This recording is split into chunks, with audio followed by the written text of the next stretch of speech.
اعوذ باللہ السمیع العلیم من الشیطان الرجیم بسم اللہ الرحمن الرحیم وبہ نستعین انہ خیر ناصر ومعین وصلی اللہ علی سیدنا محمد وآلہ الطیبین الطاہرین اللہم صلی علی محمد وآل محمد۔ عزیزان گرامی، سامعین محترم، کاروان عطرت، السلام علیکم ورحمۃ اللہ وبرکاتہ۔ امید ہے کہ ہمارا سفر اس منزل مقصود کی جانب کی جسے پروردگار متعال نے عبادت کا عنوان دیا اور فرمایا وما خلقت الجن والانس الا لیعبدون جاری ہوگا۔ عزیزان گرامی، ہم بہت ساری ایکٹیویٹیز دین کے نام پر انجام دیتے ہیں۔ ہم چاہتے ہیں کہ ہماری ایکٹیویٹیز میں دینی رنگ ہو، اور بہت ساری ایکٹیویٹیز ہیں، خاص کر کے جب محرم سفر کا مہینہ شروع ہوتا ہے یا جب ماہ رمضان کا مہینہ ہوتا ہے تو ہماری بہت ساری ایکٹیویٹیز جو ہے وہ دینداری کے بیسس پر ہوتی ہے۔ لیکن ایک عجیب بات یہ کہ اس کے اندر سے بظاہر ایسے معلوم ہوتا ہے کہ وہ خداوند متعال کے ساتھ پرسنل ریلیشن شپ جو ہے وہ بالکل غائب ہوتا ہے۔ اور مثال کے طور پر اگر میں کوئی سرٹیفکیٹ دینا چاہے کہ آپ کتنے دیندار ہیں مثال کے طور پر، تو وہ چیک مارک لگانا شروع کرے گا، تو کہے گا کہ چلیں عزاداری کے لیے ٹک لگ گئی، تقلید کرتے ہیں ٹک لگ گئی، فلاں آئیڈیالوجی کو بلانگ کرتے ہیں ٹک لگ گئی، صدقہ انجام دیتے ہیں، نمازیں پڑھتے ہیں، اعمال کرتے ہیں، زیارتوں پر جاتے ہیں، سب پر ٹک لگ جائے گی،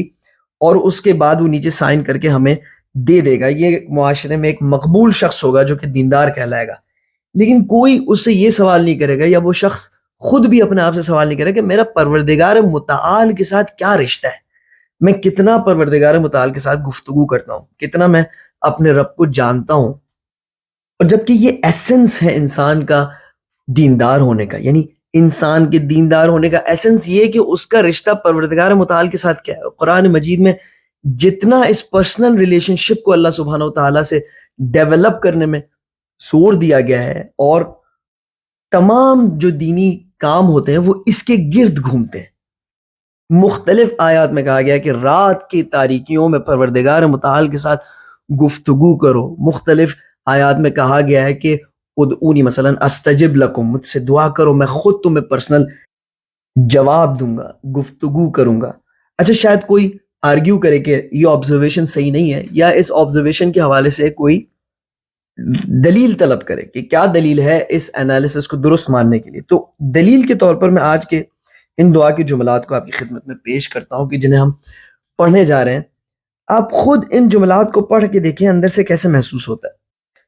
اگر ہمیں ایسا لگا کہ ہم تو بالکل مانوس ہیں ان جملات سے، اور ہم اللہ سبحانہ و تعالیٰ سے اسی طرح بات کرتے ہیں، اپنے رب سے جب گفتگو کرتے ہیں تو یہی انداز ہوتا ہے گفتگو کرنے کا، ہاں جملات تھوڑے بہتر ہیں،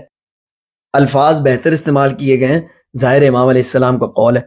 تب تو یہ جو میرا انالیسس تھا وہ غلط ثابت ہو جائے گا۔ لیکن اگر ہمیں لگا کہ نہیں، یہ کس قسم کی گفتگو ہے، کیوں آج تک کسی نے ہمیں پروردگار متعال سے اس قسم کی گفتگو کرنے کے لیے انکریج ہی نہیں کیا، یا کیا اتنا فرینک ہو کر، اتنا بے تکلف ہو کر اللہ سبحانہ وتعالیٰ سے گفتگو کی جا سکتی ہے؟ اگر یہ سوالات دل میں پیش آنے لگے اور اگر اس طرح اجنبیت محسوس ہوئی، تو پھر یہ اسی کی نشانی ہے کہ ہمارا پرسنل ریلیشن شپ اللہ سبحانہ وتعالیٰ کے ساتھ مضبوط نہیں ہے۔ اب دیکھنے پڑیں گے کہ کیا دلائل ہیں کہ جس کی وجہ سے ہمارا رشتہ پروردگار متعال کے ساتھ اس حد تک کمپرومائز ہو چکا ہے کہ ائمہ علیہ السلام کی گفتگو ہمارے ذہنوں میں ایک اجنبیت کے ساتھ انعکاس کر رہی ہے۔ کون سی چیز ہے جس نے ہمارے اور پروردگار متعال کے ریلیشن کی جگہ لے لی ہے؟ ہم کن معاملات میں الجھے ہوئے ہیں کہ جن کی وجہ سے اپنے رب سے، اپنے خالق سے، جس کے ساتھ ریلیشن بنانا دین کا مین گول ہے، اس کے ساتھ ریلیشن نہیں بنا سکے۔ دیکھیں کیا فرماتے ہیں، الہی ان اخذتنی بجرمی اخذتک بعفوک وان اخذتنی بذنوبی اخذتک بمغفرتک۔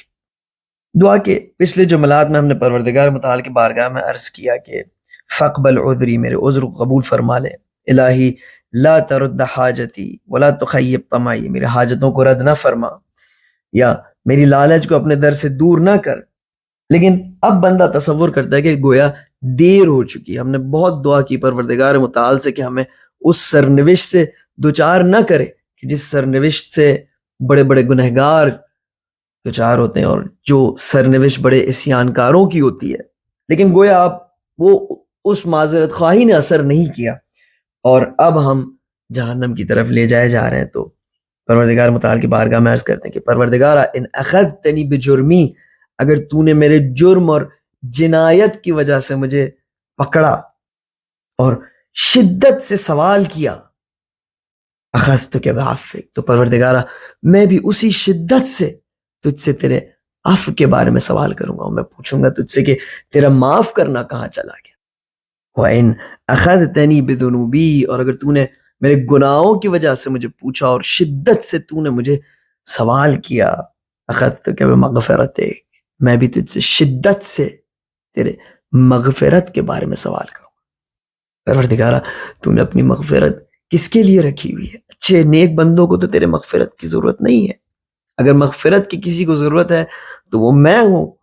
جو اس وقت جہنم کی طرف دھکیلا جا رہا ہوں۔ پروردگارا تیری مغفرت کہاں ہے؟ اس کے بعد کا جملہ سنیں، وَإِنْ أَدْخَلْتَنِ النَّارِ، اور اگر یہ بھی اثر نہ کرے، یہ میرا پوچھنا، یہ میرا سوال کرنا کوئی میرے لیے فائدہ مند ثابت نہ ہو، وَإِنْ أَدْخَلْتَنِ النَّارِ، اور تو نے مجھے جہنم کی آگ میں داخل کر دیا، تو میں ایک اور کام کروں گا، یہ میرا آخری حربہ ہوگا۔ پروردگارا اعلمت اہلہا انی احبک، میں تمام اہل نار کے بیچ بیٹھ کر تیری حمد و ثنا کروں گا، میں سب کو بتاؤں گا کہ انی احبک، میں تجھے پسند کرتا ہوں، میں تجھ سے محبت کرتا ہوں۔ اگر میں تیری فرمان برداری نہیں کر سکا، اگر میں تیری بندگی میں فیلئر رہا، تو اس کا مطلب یہ نہیں ہے کہ میں تجھے پسند نہیں کرتا، میں تجھ سے بہت محبت کرتا ہوں میرے مالک۔ الہی ان کان الصغر فی جنب طاعتک عملی، پروردگارا اگرچہ کہ میرا عمل، میرے کام تیرے اطاعت کے شان کے مقابلے میں کچھ بھی نہیں ہے، بہت چھوٹے ہیں، میرے اعمال قلیل ہیں، میری کوششیں ناقص ہیں، میری کاوشیں علیل ہیں، کسی قسم کا اس میں وزن نہیں ہے جس کا مقایسہ کیا جا سکے تیری اطاعت کے شان کے ساتھ۔ الہی ان کان الصغر فی جنب طاعتک عملی، اگرچہ تیری اطاعت کے شان اور منزلت کے مقابلے میں میرا عمل ناچیز ہے، فقط کبر فی جنب رجاؤک عملی، لیکن میری آرزویں تیری امید اور رجا کے در پر پروان چڑھی ہیں، اور اسی لیے میری آرزویں اتنی بڑی ہو گئی ہیں۔ الہی کیف انقلب من عندک بالخیبت محروما، میں کس طرح پروردگارا تیرے در سے نا امید اور محروم ہو کر پلٹ جاؤں، وقد کان حسن ظنی بجودک ان تقلبنی بالنجات مرحوما، جبکہ میری امید، میرا حسن ظن اور گمان یہی تھا کہ میں تیرے در سے نجات یافتہ اور بخشیدہ ہو کر واپس پلٹوں گا۔ یہ ہے عزیزان گرامی ایسنس عبادت کا، یہ ہے ایسنس بندگی کا، کہ انسان اپنے رب سے، اپنے خالق سے ایسے گفتگو کرے کہ جیسا وہ کسی اور سے گفتگو نہیں کرتا، اتنا اس سے مانوس ہو جتنا وہ اور کسی سے مانوس نہیں ہوتا۔ اور یہ ماننے والی بات ہے کہ یہ مشکل کام ہے، آسان کام نہیں ہے، کہہ دینا بہت آسان ہے لیکن کرنا بہت مشکل ہے، لیکن ہم اس کے آخری لیولز پر سٹرگل نہیں کر رہے، ہماری سٹرگل ابھی شروع ہی نہیں ہوئی۔ پرابلم یہ ہے کہ ہم تو اس لیول پر ہیں کہ ان کلام سے جو ہمیں ہدیہ کرتے ہیں، اس قسم کے سلیقے کو جو ہمیں سکھاتے ہیں کہ ہم پروردگار متعال سے کیسے گفتگو کریں، ہم ان کلام سے آشنا ہی نہیں ہیں۔ ہم اہل بیت علیہ السلام کے نام پر بہت سارے کلام سے آشنا ہیں، بہت ساری شعر شاعریوں سے، بہت ساری باتوں سے جو اہل بیت علیہ السلام کے نام پر کہی جاتی ہیں، ان سے تو ہم بخوبی آشنا ہیں، لیکن خود اہل بیت علیہ السلام کے کلام سے ہم آشنا نہیں ہیں۔ یعنی ابتدائی مراحل پر بھی ہم نے ابھی تک اپنا قدم نہیں رکھا ہے۔ بہرحال عزیزان گرامی پروردگار متعال سے دعا کرتے ہیں کہ ہماری کوتاہیوں کو بخش دے اور ہمیں توفیق دے کہ ہم اس راستے میں بہترین سلیقے کے ساتھ آگے بڑھ سکیں۔ اپنا خیال رکھیے گا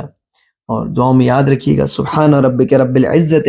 عما یصفون وسلام علی المرسلین والحمد للہ رب العالمین، والسلام علیکم ورحمۃ اللہ وبرکاتہ۔